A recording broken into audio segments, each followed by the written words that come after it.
Hello, I'm Councilman Kaghan, representing 47th District of Southern Brooklyn, and today I'm going to talk about recent events in New York City.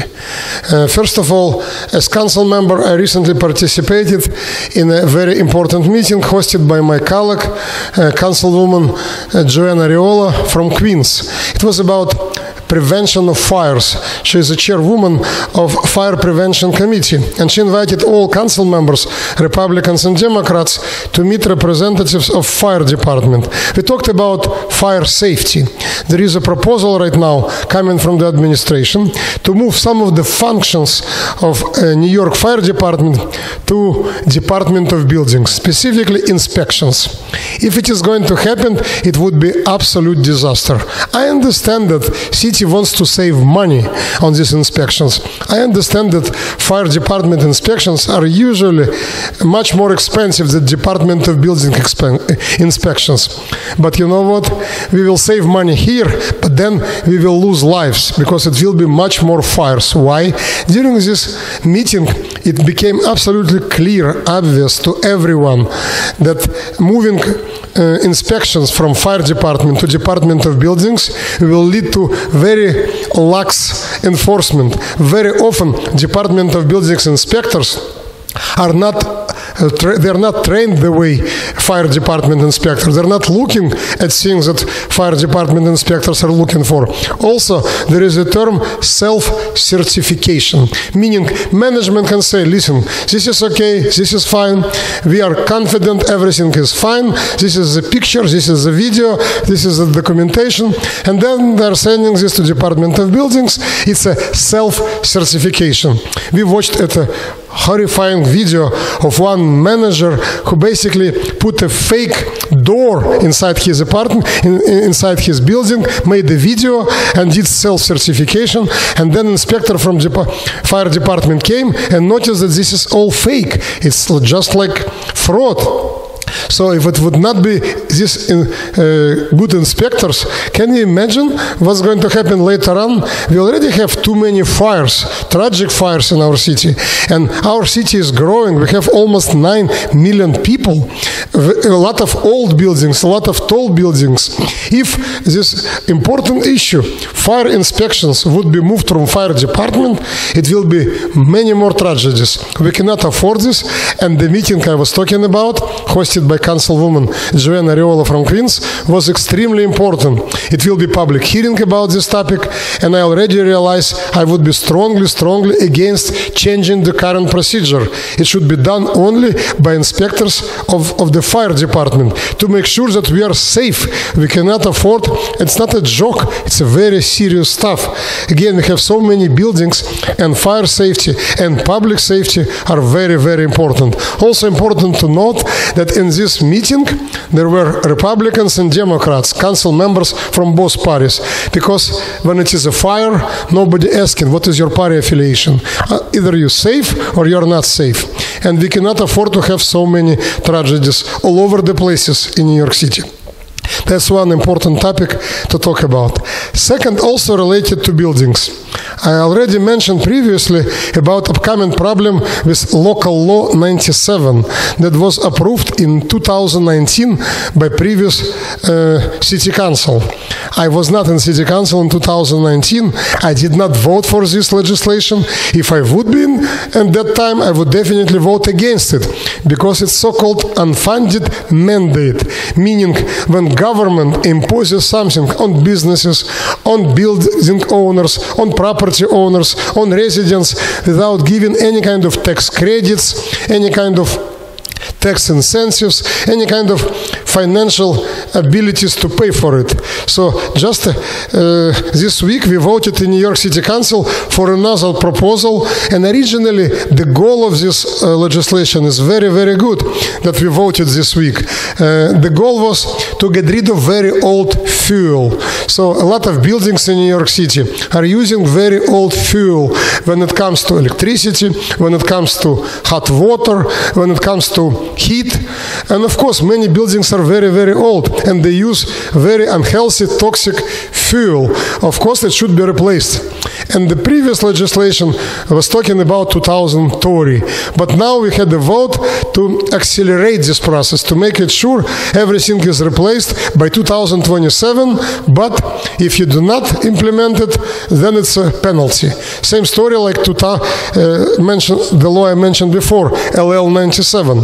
Meaning, if buildings do not comply, if they do not do it by 2027, if they do not replace old fuel, if they do not have money to replace everything, they will have to pay penalties. Moreover, even if they replaced everything according to the new law, then they need to comply with LL 97 and to pay millions and millions more.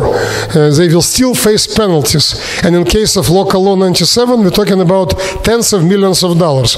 I recently participated in a meeting with management and board of directors of Vorbas houses in my own district, and they told me that just to comply with all requirements of local law 97, they have to spend ready more than $100 million. And where did they get this money from? Do you think state government will give them some kind of tax credits? Do you think city government is giving them something? No. Oh, you are rich people. It's the rich people who live in Vorbas houses. Are you kidding me?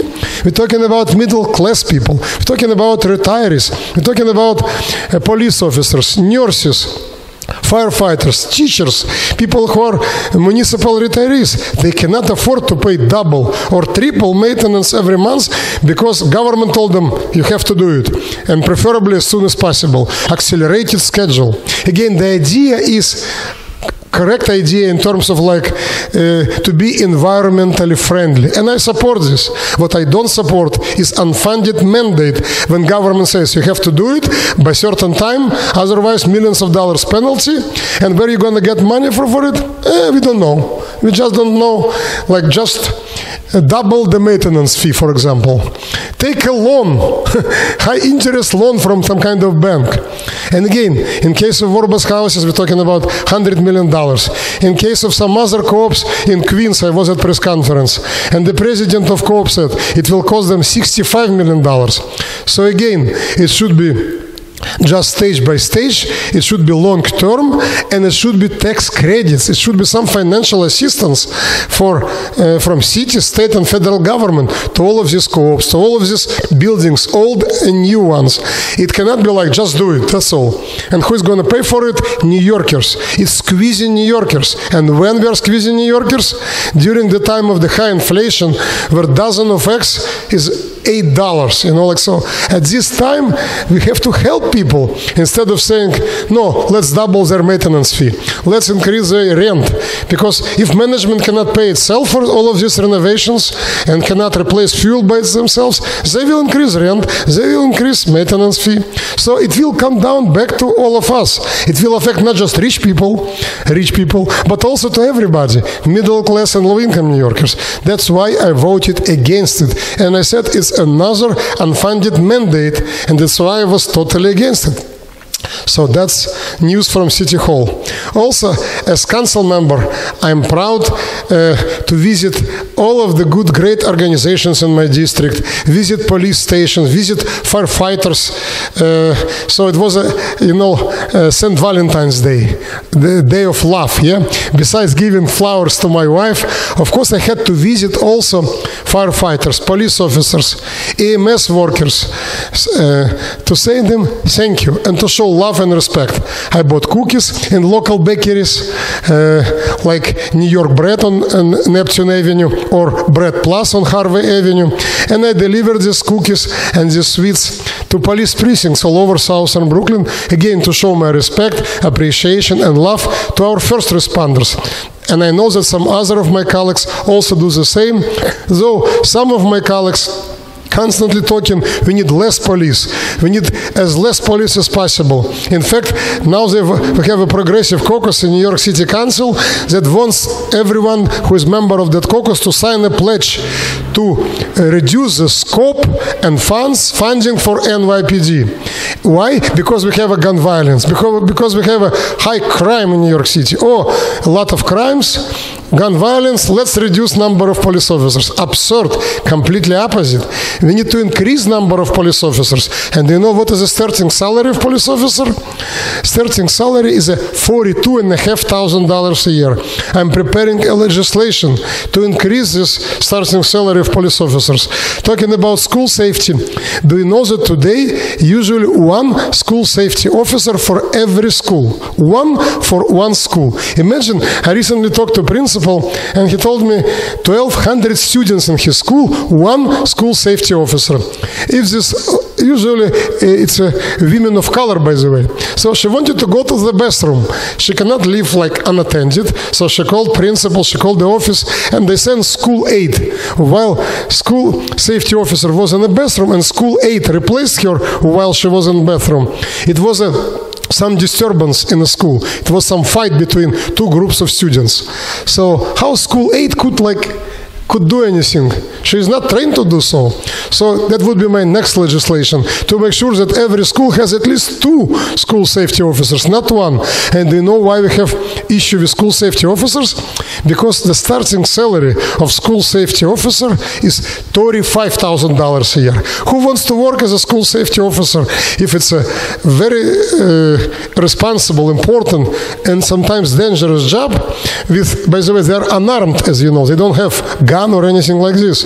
And $35,000 a year, one school safety officer for 1,000 students, give me a break. That's why we have problem recruiting this school safety officer.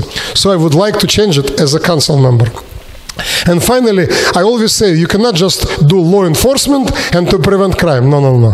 To prevent crime, you need to do it twofold. To support law enforcement and also to support our youth programs, after-school programs, any programs that make sure that our youth are doing the productive things like sports, computers, arts, music, dances. So as council member, I give funding from New York City Council, from taxpayers, from city budget to help all of these youth programs. And in particular, one of the programs, I just visited them this week, very effective program. It's called Center for Employment Opportunities. I like even the name, Center for Employment Opportunities.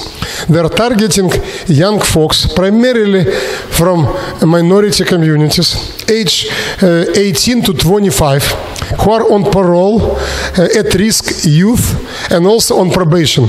So most of these folks already had some problem with the law already, whether they were arrested sometimes for maybe for minor violations, for misdemeanors, and so on, or like they're at risk of getting into trouble, breaking the law. So again, the Center for Employment Opportunities, working with them, training them, giving them jobs. Usually it's manual jobs, $15 per hour minimum wage, but it's still very good in my opinion. What I saw, I like it. It was at Marlboro houses, and they did basically, they helped night shift workers to clean up, maintenance work over there in Marlboro houses. Yes, it's a low-level job. Yes, it's just $15 per hour, but when I talked to them, they were very, very happy. First of all, it's money. Money is money, even $15 per hour. Second of all, they're coming on time. They're signing timesheets. They're learning work discipline. They are under supervision. And if they're working like this for 3 months, no violations, no skipping, no cutting corners, and doing everything right, they can get full-time job at NYCHA, at Parks Department, and some other places. So it's opening some doors. It's a way out of troubles. So I believe it's a good organization. So I gave them funding from my discretionary funding, allocated, secured funding from New York City Council. Again, it's taxpayers' money, but in this case, in my opinion, I am spending this money wisely, helping these young people to be productive members of American society. I believe that's the right approach. And of course, I'm a big supporter.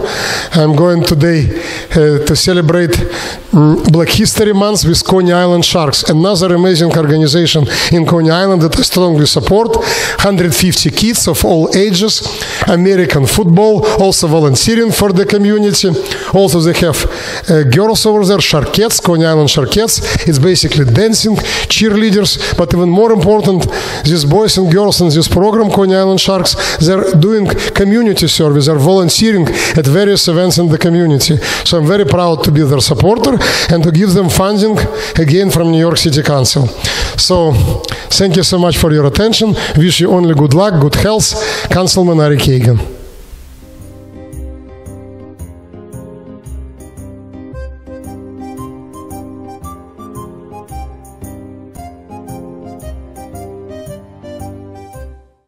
Who you are, and explain who you are, and then tell us your story. My name is Konstantin Borovoi. I'm a Russian citizen. I'm here in the United States. I was in 1999, 2 years before 9/11, I was deputy of the State Duma. It's exactly the same like to be congressman here. Okay. And it was the time when Putin was trying to take power after the Yeltsin. And that time happened very, I would say, radical events like explosions of the buildings in Moscow and some cities around Moscow, and started Second Chechen War, very big war. And two guys addressed to me, it was just in the middle of the explosion in Moscow. Two guys addressed to me because they had a lot of information about who arranged these explosions. Because official propaganda told that it's terrorist activity, Chechenian activity. But they told me that they were involved in this activity. They are officers of GRU, it's military special service, and they involve in this activity by FSB. It's civil special services, FSB. It's very famous. And I arranged press conference in the State Duma about it, and we abused Putin in this type of activity, which I told, and not only me, but another person was involved there. We told that Putin is trying to take power by arranging this type of explosions activity. But the most interesting thing was that these guys gave me very interesting information about activity of, nobody knows this person. His name was Ben Laden, not Bin Laden, but Ben Laden.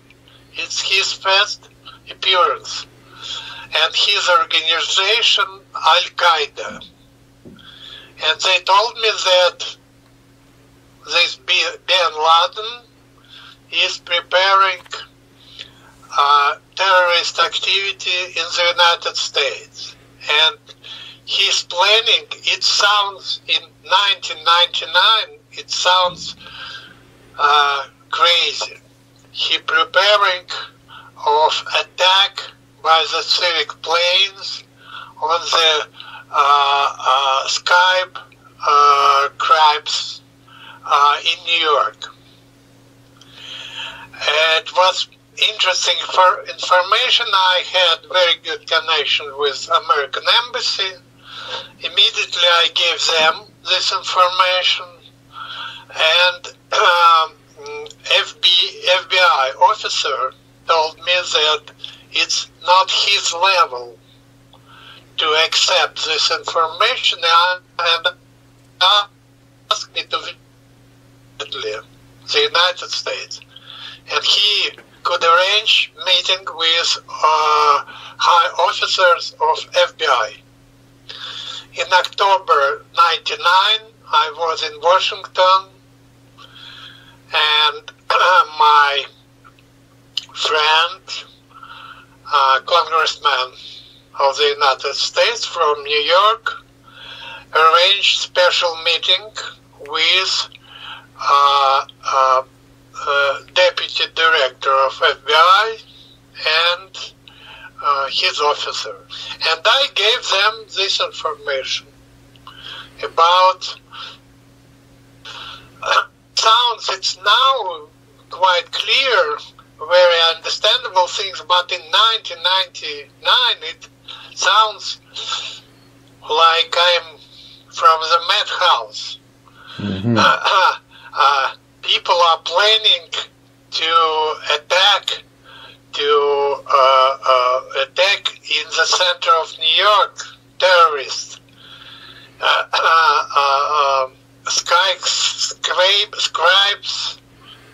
and destroy them. It was crazy, but they got this information, and the most maybe important thing I gave them was about that Russian special forces took part in this type of preparing.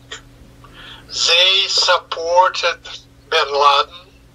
They supported preparation for this activity. And I've been in the United States many times. I was in 2001 after 9/11, on the hearing in Congress on 2003, on the hearing in the Congress on 2005, and we asked, together with one congressman, he sent the request to FBI about my information. Did they have this information? And their answer was very polite. Yes, we had this information, but because of different special services of the United States, they didn't use the information I gave later in 2001, 2003, 2005 on the hearings was information about growing up of Russian anti-American activity, anti-American, and in any case, American congressman hugged me and told Konstantin, everything okay, Cold War is finished, don't worry, we won. I thought, no, Putin is preparing special presents for you, not only what happened in 9/11, but maybe something more. And they told, no, don't never, everything okay. And it was time when they expected to have good relations with Russia. And they didn't want to see any events, any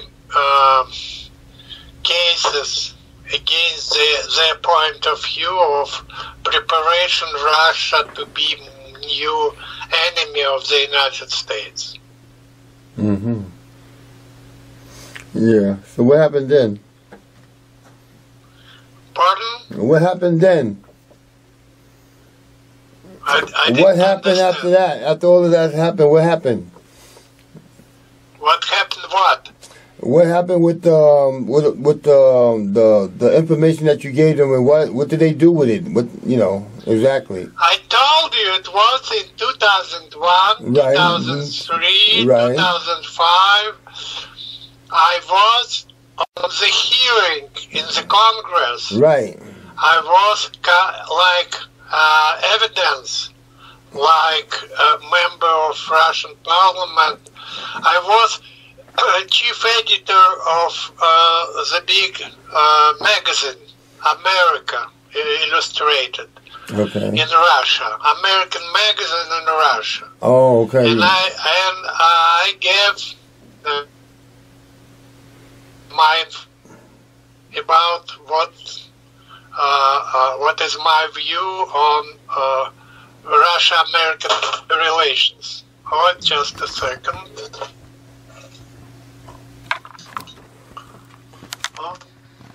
Okay. So after you did all of that, what was the outcome of everything that you did? What did they do then? That's what I'm asking. What did they do? They didn't do nothing about it? Nothing. They did. It's the main problem, because they did nothing. Oh. Nothing. Mm-hmm. It's a problem. It's a problem we're speaking about now. They did nothing. They have full information. They have names.